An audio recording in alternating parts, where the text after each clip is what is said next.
क्या आप कल्पना कर सकते हैं एक ऐसी कहानी की जिसमें एक वीर राजकुमार, एक शक्तिशाली राक्षस राजा और एक महान युद्ध हो?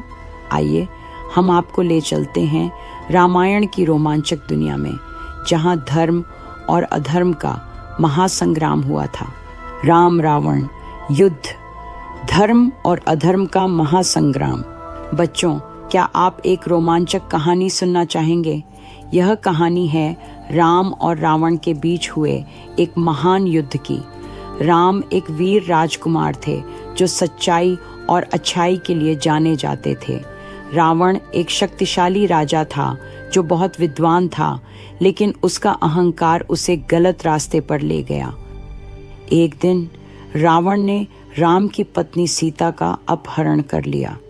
यह सिर्फ एक व्यक्तिगत बात नहीं थी, बल्कि यह अच्छाई और बुराई के बीच का संघर्ष बन गया। राम ने अपने दोस्तों की मदद से एक बड़ी सेना बनाई और समुद्र पार करके रावण के राज्य लंका पर हमला किया। युद्ध में कई वीर योद्धाओं ने हिस्सा लिया। राम के भाई लक्ष्मण और रावण का बेटा इंद्रजीत भी इस लड़ाई में शामिल थे। दोनों पक्षों ने बहादुरी से लड़ाई लड़ी। अंत में राम ने रावण को हराया। यह सिर्फ एक व्यक्ति की दूसरे पर जीत नहीं थी, बल्कि यह अच्छाई की बुराई पर जीत थी।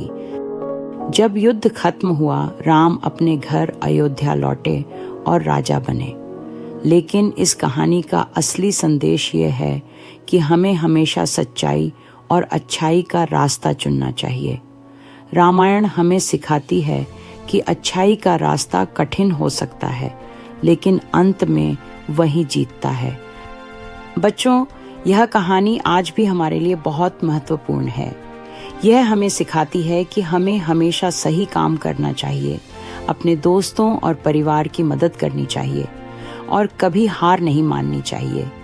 याद रखो, हर एक में एक छोटा सा राम है जो हमेशा अच्छाई के लिए लड़ता है। बच्चों, हमने राम और रावण की इस महान कहानी से क्या सीखा? आइए याद करें कुछ महत्वपूर्ण बातें। पहली बात, हमने सीखा कि सच्चाई और अच्छाई हमेशा जीतती है।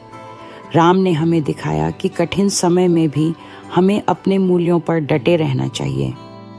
दूसरी बात, हमने सीखा कि दोस्तों और परिवार की मदद बहुत महत्वपूर्ण है।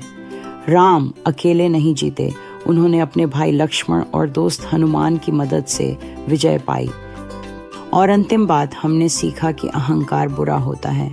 रावण बहुत शक्तिशाली था, लेकिन उसका अहंकार उसके पतन का कारण बना। बच्चों, आपने राम और रावण की इस रोमांचक कहानी को सुनने के लिए धन्यवाद। आशा है कि आपने इससे कुछ सीखा और मज़ा भी किया।